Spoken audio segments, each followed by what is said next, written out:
நம்ம இன்றைக்கி எங்கே வந்திருக்கோன்னா கேப்டன் சார் பார்க்க வரோம். இந்த இடம் எங்கே இருக்குன்னா சென்னையில் இருக்குது. சென்னை கோயம்பேடு பக்கத்தில் இருக்குது. நீங்கள் ட்ரெயின்லையோ இல்லை பஸ்லேயோ போகிறதா இருந்தால் நீங்கள் தாம்பரத்தில் இறங்கிக்கிங்க. தாம்பரத்துலேருந்து கோயம்பேடுக்கு பஸ் இருக்குது. அங்கேருந்து ஆவடி போகிற பஸ்ஸில் போனீங்கன்னா அந்த ஸ்டாப்பில் இறக்கி விட்டுருவாங்க. கோயம்பேடுலேருந்து ஒரு 10 மினிட்ஸில் இந்த இடத்துக்கு போயிடலாம். இது கேப்டன் சாரோட மண்டபம். இது நம்ம அங்கே போய் தலைவரை பார்த்தோம். இங்கே எப்பயுமே அன்னதானம் நடந்துகிட்டே இருக்குது. டெய்லியும் சாப்பாடு போடுறாங்க.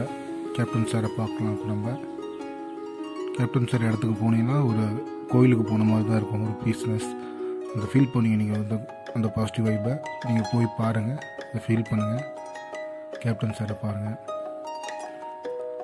நான் அதை ஃபீல் பண்ணோம். வெளியே உங்களுக்கு தேவையான எல்லாமே விற்பாங்க. பூவெல்லாம் வெளியே விற்பாங்க, வாங்கிக்கலாம். நீங்கள் இங்கே எல்லா டிரான்ஸ்போர்ட் வசதியும் இருக்குது. சாப்பாடு போகிறதும் நீங்கள் மதிய டைம்லாம் போனீங்கன்னா அங்கே ஃபுட்டு கொடுப்பாங்க. நீங்கள் சாப்பிட்டு நீங்கள் பொறுமையாக சாமியை கேப்டன் சாரை பார்த்துட்டு வரலாம். நீங்கள் சாமினே கூட சொல்லலாம் வர, ஏன்னா அந்த இடம் அப்படி தான் இருக்குது. நீங்கள் போய் பாருங்கள். எல்லோரும் பார்க்க வேண்டிய இடம். நம்ம குறிப்பாக நம்ம விருதாச்சலம் மக்களுக்கு இவர் ரொம்ப நெருக்கமானவர்.